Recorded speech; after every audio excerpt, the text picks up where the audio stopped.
बच्चों, ट्रेनिंग को जानने के बाद आइए हम कुछ मेथड्स जानते हैं ट्रेनिंग की क्या क्या है, या हम प्रशिक्षण की विधियां भी कह सकते हैं इसे। जैसे कि आप बोर्ड पे देख रहे हैं, जो प्रशिक्षण की विधियां हैं वो दो भागों में विभक्त हैं। एक है कार्य पर प्रशिक्षण विधियां और दूसरी है कार्य से परे प्रशिक्षण विधियां। इनके अंतर्गत विभिन्न विधियां सम्मिलित की गई हैं।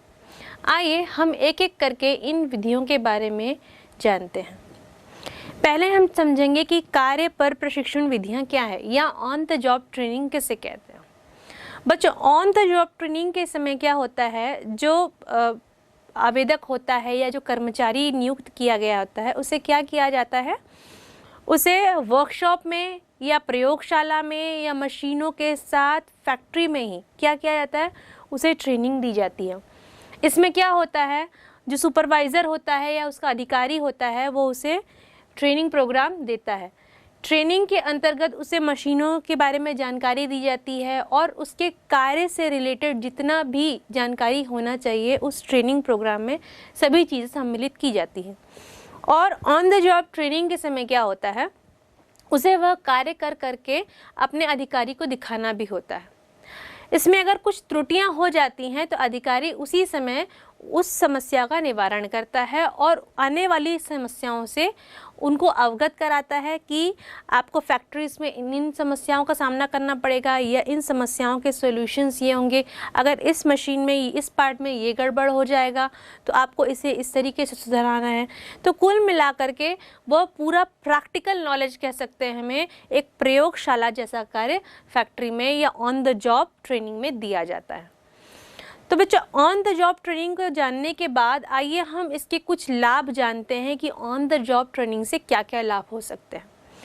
ऑन द जॉब जो ट्रेनिंग है उससे लाभ ये होता है कि इसमें खर्च कम होता है, क्योंकि जो कर्मचारी है उसे कार्यस्थल पर ही ट्रेनिंग दी जा रही है और वहाँ पे दूसरी चीज़ क्या हो रही है, जो प्रोडक्शन का कार्य है वो बंद नहीं हो रहा, क्योंकि इसका दूसरा लाभ होगा।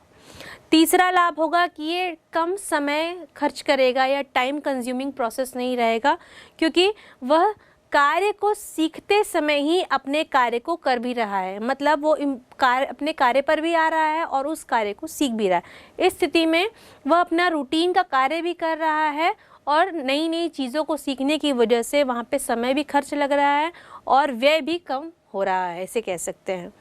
इसके बाद है कि परीक्षार्थी की रुचि जिस वजह से बनी रहती है, क्योंकि वह कार्यस्थल पर होता है, उसे नई नई चीज़ों को जानने को मौका मिलता है और उसे उस ऑफिस के या उस प्रयोगशाला के या हम कह सकते हैं उस फैक्ट्री के वातावरण से मिलने जुलने का मौका मिलता है, जिसमें उसे लंबे समय तक कार्य करना है, जिससे कारण क्या होता है, उसकी जो रुचि है वो उस फैक्ट्री के लिए या उस कार्य के लिए बनी रहती है।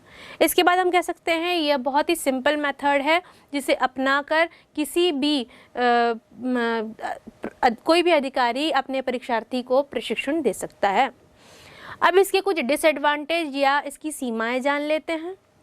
इसकी सीमाएं इस प्रकार से है कि ये क्या करता है, कार्य में कभी कभी व्यवधान भी उत्पन्न करता है।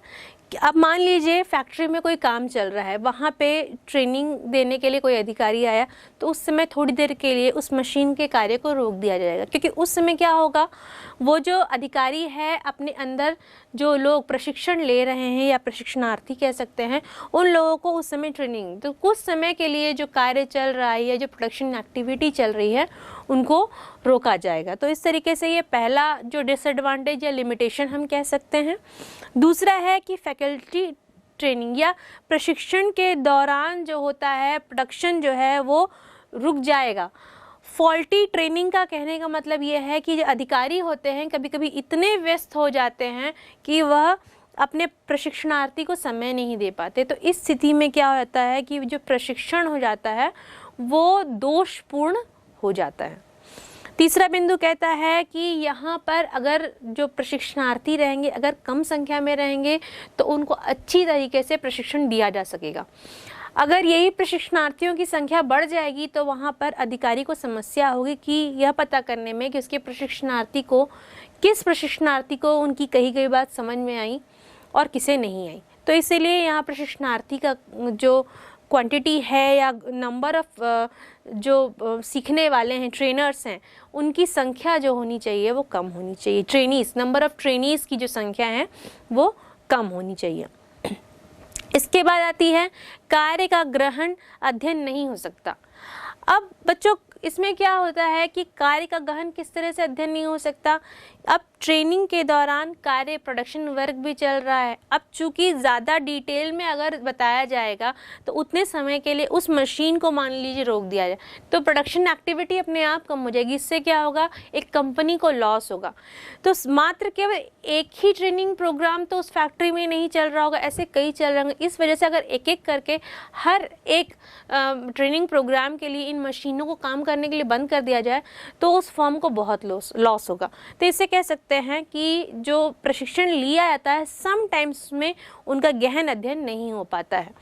तो ये इसके कुछ लिमिटेशंस या डिसएडवांटेज थे। आइए इनकी उपयुक्तता कहाँ कहाँ है हम वो भी जान लेते हैं। उपयुक्तता जो है, जब परीक्षार्थी कम हो तो वहाँ उपयुक्तता, जैसे मैंने आपको पहले ही बताया।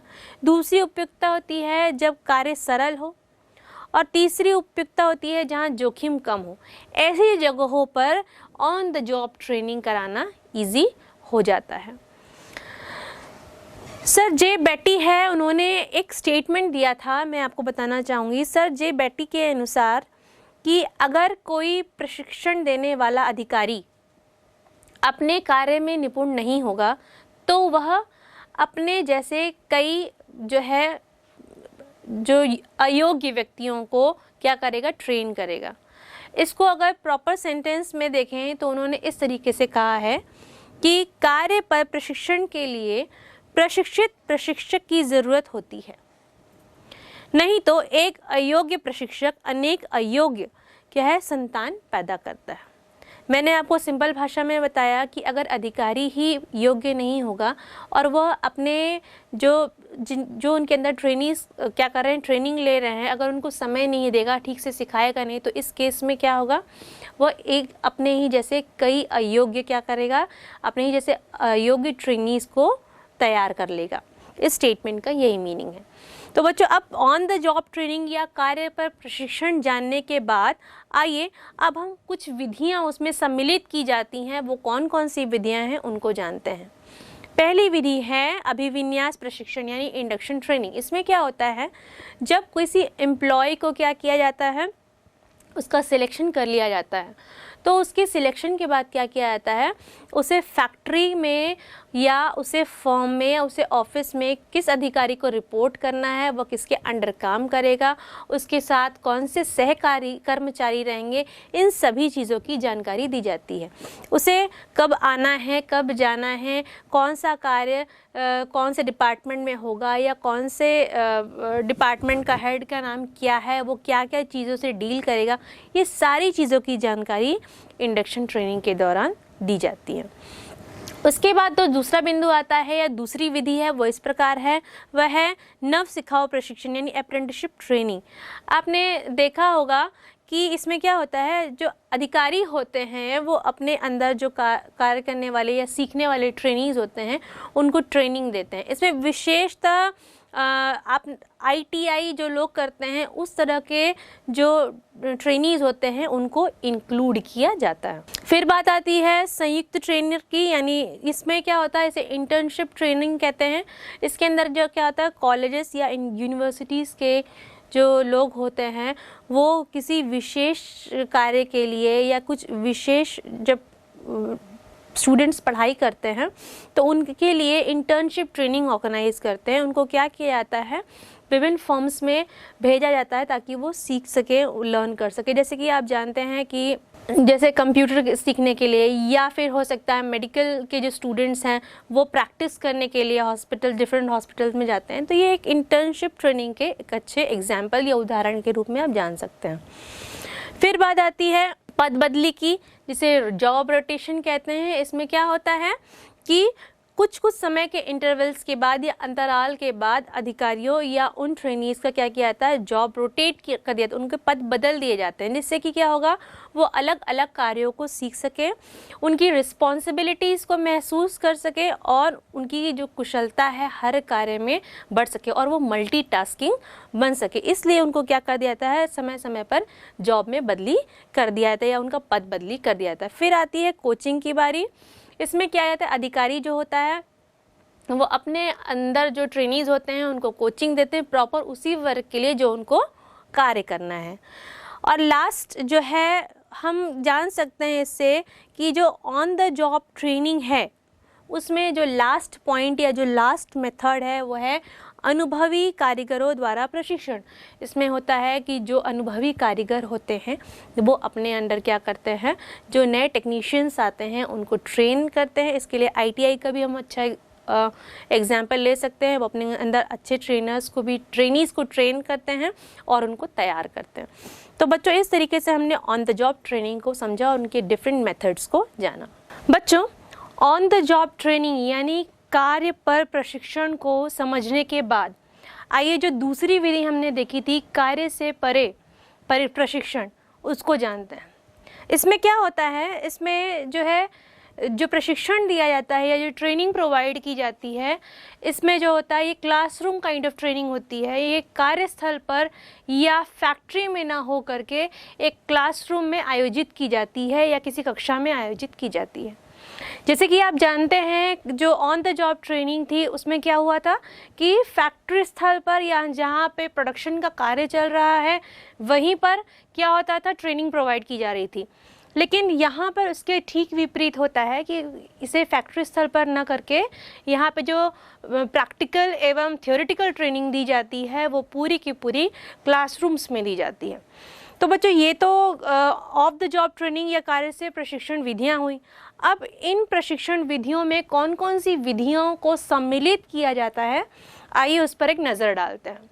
इसमें सबसे पहली विधि है प्रकोष्ठशाला प्रशिक्षण विधि यानी वेस्टिबल ट्रेनिंग। इसमें क्या किया जाता है, एक नमूने के तौर पर एक कार्यस्थल को तैयार किया जाता है जहाँ पर ऐसी व्यवस्था की जाती है कि जैसे कि आप कहीं फैक्ट्री में खड़े हुए हैं जहाँ पे प्रोडक्शन यूनिट है या प्रोडक्शन यूनिट में कहीं खड़े हुए हैं, उस व्यवस्था में मशीनें लगाई जाती हैं, उपकरण लगाए जाते हैं और उस तरह का माहौल क्रिएट किया जाता है ताकि क्या हो, जो प्रशिक्षणार्थी है उसको उस तरह का वातावरण मिले जिससे कि उसे ऐसा लगे कि नहीं, वो सही में प्रैक्टिकली उस चीज़ को महसूस कर रहा है। और इसे ही हम क्या कहते हैं, वेस्टिबल ट्रेनिंग या प्रकोष्ठशाला प्रशिक्षण कहते हैं। दूसरा आता है कक्षा व्याख्यान यानी क्लासरूम लेक्चर्स। इसमें क्या होता है, जो व्याख्यान होते हैं, सम्मेलन होती है, संगोष्ठी होती है, हम इसे इंग्लिश में व्याख्यान को लेक्चर्स कहते हैं और उसके बाद सम्मेलन को हम कॉन्फ्रेंसेस कहते हैं, संगोष्ठी यानी सेमिनार्स होते हैं। इस तरह की चीज़ों का आयोजन करते हैं जिससे कि क्या होता है, जो प्रशिक्षणार्थी हैं उनको उनके ज्ञान को व्यापक रूप देने का मौका मिलता है, उनके ज्ञान में वृद्धि होती है, उनके कौशल का विकास होता है और वो जो होता है जिससे कि वह अपने स्किल्स को डेवलप कर लेते हैं और अपने कार्य को परिपूर्णता से कर सकते हैं। इस तरीके से उनको तैयार किया जाता है। इसमें जो प्रस्तुतिकरण के लिए या प्रेजेंटेशन के लिए हम कह सकते हैं ऑडियो विजुअल एड्स का यूज़ किया जाता है। ऑडियो विजुअल एड्स को हम हिंदी में श्रव्य दृश्य साधन कहते हैं, जो कि आप इस प्रकार स्क्रीन में देख रहे हैं। इस तरह के ऑडियो विजुअल एड्स का यूज़ किया जाता है जिसे के द्वारा प्रशिक्षण दिया जाता है या ट्रेनिंग प्रोवाइड की जाती है। बच्चों, उसके बाद आता है चलचित्र या फिल्म्स। इसमें इस तरह के एक्टिविटीज़ को दिखाया जाता है जो कि एक्चुअल में प्रोडक्शन यूनिट में होती है, जो प्रैक्टिकली होती है, और वो इसलिए दिखाया जाता है कि जॉब के समय, जॉब जहाँ पे चल रहा है वहाँ पे इस तरह की समस्याएं उत्पन्न होती हैं। अब इस तरह की समस्याओं को हल करने के लिए, सॉल्यूशंस फाइंड आउट करने के लिए, उसके बारे में चर्चा करने के लिए इन चलचित्रों को उपयोग में लाया जाता है। जो चौथा जो प्रशिक्षण विधि है वह है समस्या अध्ययन प्रणाली यानी केस स्टडी मेथड। जैसे कि आप इस नाम से पहले भी वाकिफ़ हैं, आप के से मैंने इस शब्द के बारे में पहले भी चर्चा की हुई है। इसमें क्या होता है, जो अधिकारी होता है या जो अधिकारी प्रशिक्षणार्थियों को प्रशिक्षण दे रहा है, वह अधिकारी क्या करेगा, जो अपने प्रशिक्षणार्थी हैं उनके समक्ष एक केस रखेगा और वो क्या करेगा, उनसे क्या इसके लिए सॉल्यूशंस मांगे। केस में क्या होंगे, प्रॉब्लम्स ऑकर होंगे या प्रॉब्लम्स आएंगे, समस्या आएंगी, और उनसे क्या करेगा, अपने प्रशिक्षणार्थियों के से वह चाहेगा कि वह इन प्रॉब्लम्स के लिए सॉल्यूशंस दे। उसके बाद क्या होगा, जब विभिन्न सॉल्यूशंस प्राप्त होंगे, उनके बीच क्या होगा, उनके बीच एनालिसिस किया जाएगा, उनको एक दूसरे से उनके बीच तुलनात्मक अध्ययन किया जाएगा और जो सही हल होगा वह उसको खोजने में जो अधिकारी है वो प्रशिक्षणार्थी की मदद करेंगे। तो केस स्टडी मेथड ये होता है। इसके बाद हम आते हैं कंप्यूटर मॉडलिंग। कंप्यूटर मॉडलिंग क्या होता है, इसमें जो होता है, इसमें कंप्यूटर के द्वारा जो समस्याएं उत्पन्न हो रही है या जो समस्याएं प्रोडक्शन यूनिट में उत्पन्न होती हैं या फैक्ट्रीज में उत्पन्न होती हैं, उसको कंप्यूटर के द्वारा डिटेल में समझाया जाता है और उसके सॉल्यूशंस किस तरह कंप्यूटर के द्वारा फाइंड आउट किए जा सकते हैं वह भी इसमें बताया जाता है। विशेषतः जब पायलट जैसी हम ट्रेनिंग्स लेते हैं या पायलट ट्रेनिंग या एयरफोर्स की ट्रेनिंग लेते हैं, जब विमान उड़ाने रहते हैं, उस तरह की ट्रेनिंग्स के लिए ये कंप्यूटर मॉडलिंग काम में आती है। इसके बाद जो नेक्स्ट आता है नियोजित अनुदेश यानी प्रोग्राम्ड इंस्ट्रक्शन। इसमें क्या होता है, इनके जो जन्मदाता थे इस विधि के वो थे मिस्टर पॉल एंड पियर्स। इनके अनुसार जब इन्हें ऐसा लगा कि ये समस्या अध्ययन से असंतुष्ट हैं, तो इन्होंने क्या किया, इन्होंने इस अर्थपूर्ण इकाइयों को क्या किया, इन अर्थपूर्ण इकाइयों को बांटा और इन्हीं के द्वारा इन्हें अध्ययन करके उन समस्याओं का सॉल्यूशंस फाइंड आउट करने में मदद की। मेन इसमें यह बताया जाता है कि पॉल एंड पियर्स सर जो थे, उन्हें किस चीज़ से प्रॉब्लम हो गई थी, उन्होंने पाया कि उनको समस्या अध्ययन से संतुष्ट नहीं थे वो, इसलिए उन्होंने इन अर्थपूर्ण इकाइयों का उपयोग किया समस्याओं के निवारण के लिए। यह इस विधि में बताया जाता है। अब बच्चों इसके बाद आता है समूह परिचर्चा तथा संवाद, जिसे हम ग्रुप डिस्कशन कहते हैं। इसमें होता ये है कि एक ग्रुप फॉर्म किया जाता है जिसमें 7 से 8 मेंबर्स होते हैं, समटाइम्स कभी कभी ज़्यादा भी हो सकते हैं।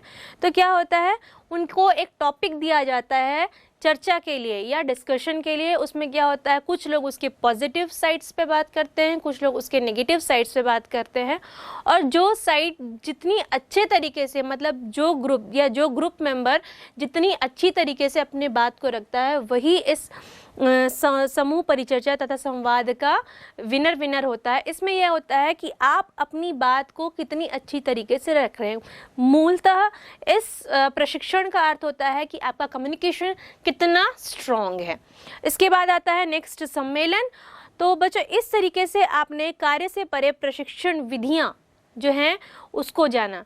अब इन विधियों के जानने के बाद आइए हम कार्य पर प्रशिक्षण और कार्य से परे प्रशिक्षण दोनों में अंतर को जानते हैं।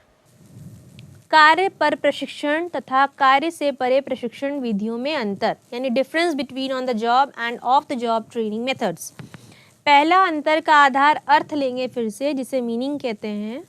तो ऑन द जॉब ट्रेनिंग यानी कार्य पर प्रशिक्षण का अर्थ क्या होगा, इससे आशय है या इससे आशय उन विधियों से है जिनमें कार्यस्थल पर प्रशिक्षण दिया जाता है।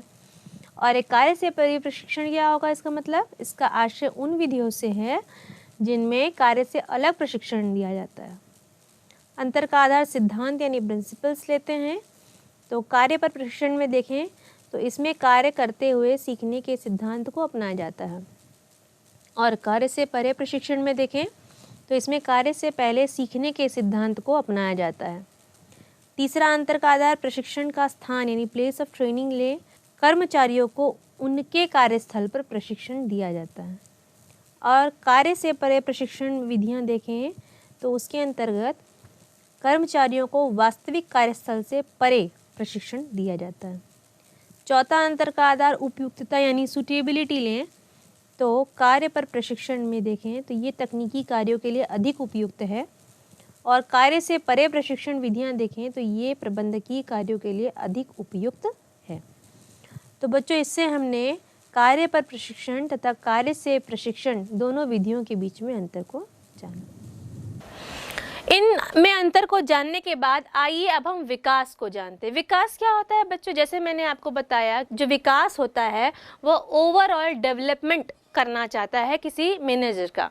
अब मैनेजरियल लेवल पर देखें तो क्या होगा, अगर उसका विकास किया जाएगा तो उसके स्किल्स यानी उसके कौशल को बढ़ावा मिलेगा, उसके ज्ञान को बढ़ावा मिलेगा, उसके कार्य करने की क्षमता बढ़ेगी, वह अपने कार्यों को निपुणता से कर सकेगा। इस तरीके से उसका क्या होगा, एक ओवरऑल विकास होगा। और ओवरऑल विकास होने से क्या होगा, उसकी योग्यताएं जो होंगी वो बढ़ती चली जाएंगी और इस तरीके से क्या होगा, वह अपने फर्म के लिए बहुत लाभदायक सिद्ध होगा। इवन उसकी जो मार्केट वैल्यू होगी वो भी बढ़ जाएगी। तो कुल मिला के विकास का इम्पॉर्टेंट रोल यही होता है, या मुख्य कार्य यही होता है कि वह किसी मैनेजर या किसी व्यक्ति विशेष या ग्रुप विशेष में उन योग्यताओं को बढ़ावा दे या उन कौशल का विकास करे जिससे कि उनके करियर को डेवलप करने में सहायता मिले।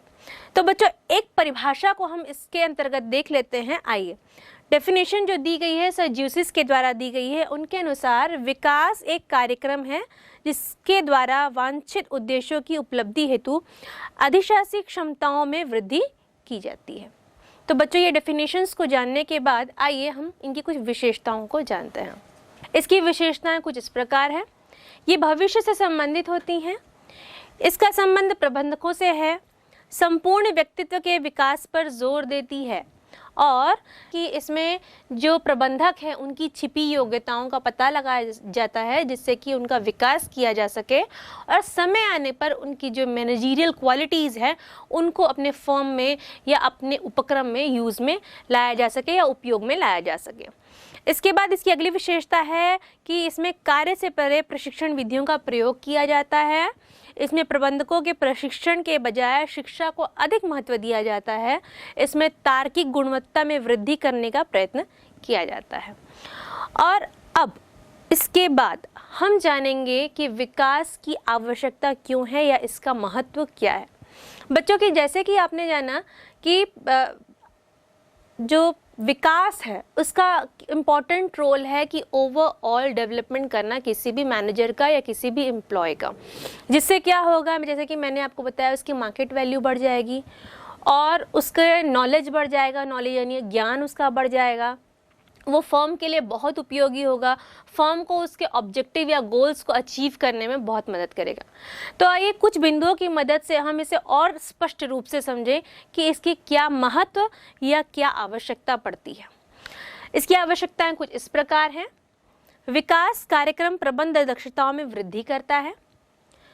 विकास कर्मचारी के मनोबल को ऊंचा उठाता है।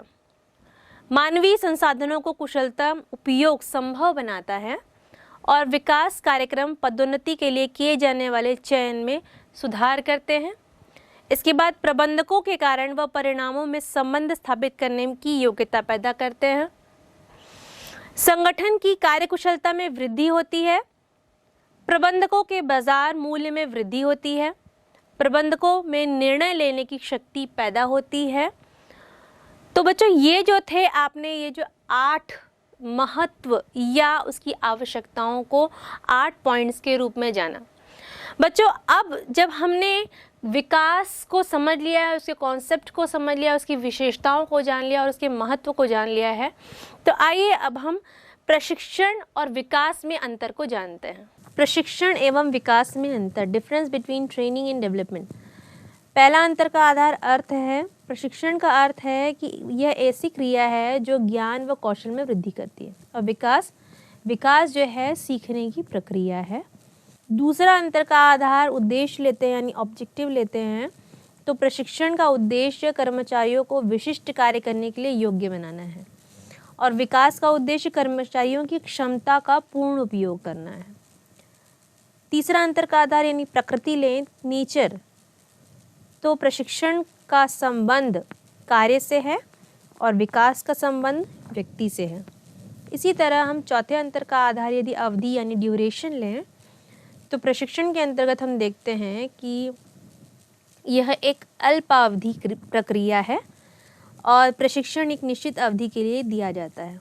उसी तरह विकास में देखें तो विकास एक निरंतर प्रक्रिया है तथा कभी समाप्त न होने वाली क्रिया है। इसी तरह हम पांचवा अंतर का आधार प्रशिक्षार्थी का स्तर यानी लेवल ऑफ ट्रेनिंग लें तो ट्रेनिंग यानी प्रशिक्षण के अंतर्गत प्रायः इसका प्रयोग अप्रबंधकीय कर्मचारियों के लिए किया जाता है और विकास यानी डेवलपमेंट में प्रायः इसका उपयोग प्रबंधकीय कर्मचारियों के लिए किया जाता है। छठवां अंतर का आधार ज्ञान का स्तर यानी डेप्थ ऑफ नॉलेज लें तो प्रशिक्षण में देखते हैं यह एक विशिष्ट कार्य करने के लिए ज्ञान प्रदान किया जाता है और विकास में सभी क्षेत्रों में वृद्धि करने के लिए कर्मचारी की वृद्धि के लिए ज्ञान प्रदान किया जाता है। सातवां अंतर का आधार पहल क्षमता यानी इनिशिएटिव है तो प्रशिक्षण में देखते हैं अपने कर्मचारियों को प्रशिक्षण देने के लिए नियोक्ता पहल करता है और विकास में इसमें व्यक्ति स्वयं अपनी वृद्धि तथा विकास के लिए पहल करता है। आठवां अंतर का आधार क्षेत्र यानी स्कोप लें। इसका क्षेत्र संकुचित है और यह विकास का ही एक अंग है और विकास में देखें तो इसका क्षेत्र व्यापक है और प्रशिक्षण इसका एक भाग है। नौवां अंतर का आधार अभिमुख यानी ओरिएंटेशन लें। यह जॉब अभिमुख प्रक्रिया है, यह करियर अभिमुख प्रक्रिया है। 10वां अंतर का आधार संबंध यानी रिलेशनशिप्स लें तो प्रशिक्षण में देखते हैं प्रशिक्षण का संबंध मुख्यतः वर्तमान से होता है और विकास में विकास का संबंध वर्तमान तथा भविष्य दोनों से होता है। तो बच्चों इस तरीके से हमने प्रशिक्षण एवं विकास में अंतर को जाना। प्रशिक्षण एवं विकास में अंतर को जानने के बाद अब बात आती है शिक्षा। शिक्षा का अर्थ क्या है? शिक्षा बच्चों नॉलेज।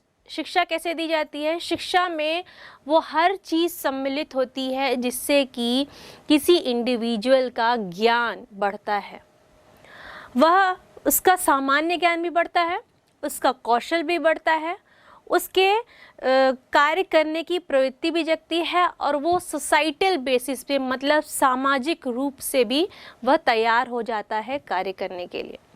इसके अलावा जो शिक्षा है वो तर्क शक्ति में भी वृद्धि करता है और लोगों की कार्यों की गुणवत्ता में भी यानी क्वालिटी ऑफ वर्क में भी सुधार करता है। इसकी कोई स्पेशल या स्पेसिफिक डेफिनेशन नहीं है या विशिष्ट परिभाषा नहीं है जिससे इसको परिभाषित किया जा सके।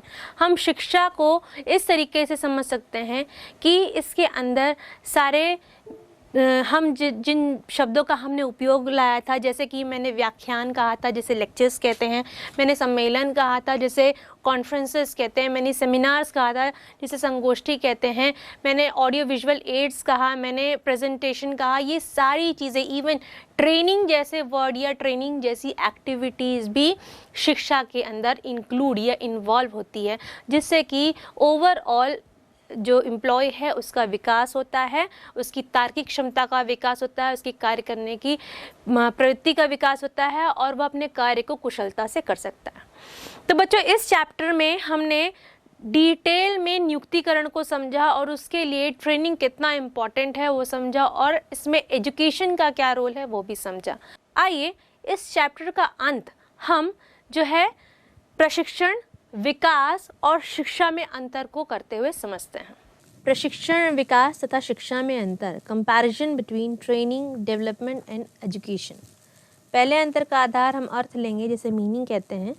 तो प्रशिक्षण का अर्थ जैसे कि आप जानते हैं कि एक विशेष कार्य को करने के लिए कर्मचारियों के ज्ञान, कौशल और योग्यताओं में वृद्धि करने की प्रक्रिया है और विकास का अर्थ ये सीखने की प्रक्रिया है और कर्मचारियों के संपूर्ण विकास से संबंधित है। और शिक्षा क्या है? ये कर्मचारियों की समझ तथा ज्ञान को बढ़ाने की प्रक्रिया है। उसी तरह हम अंतर का आधार क्षेत्र यानी स्कोप लेंगे तो इसका क्षेत्र संकुचित है, विकास का क्षेत्र विस्तृत है और शिक्षा का क्षेत्र प्रशिक्षण से विस्तृत है। तीसरा अंतर का आधार उद्देश्य यानी पर्पस लेंगे तो प्रशिक्षण का उद्देश्य कर्मचारी को बेहतर कार्य करने के योग्य बनाना है, विकास का उद्देश्य कर्मचारी का संपूर्ण विकास करना है और शिक्षा का उद्देश्य सामान्य ज्ञान तथा समझ को विकसित करना है। चौथा अंतर का आधार यदि अभिमुख यानी ओरिएंटेशन लें तो प्रशिक्षण में अगर हम देखते हैं तो यह कार्य अभिमुख प्रक्रिया है। विकास में देखें तो यह करियर अभिमुख प्रक्रिया है। और एजुकेशन में यानी शिक्षा में देखें तो यह ज्ञान अभिमुख प्रक्रिया है। अब हम पांचवा अंतर का आधार लाभदायक लेते हैं यानी बेनिफिशियल। तो प्रशिक्षण में अगर देखें तो यह संगठन के उद्देश्यों को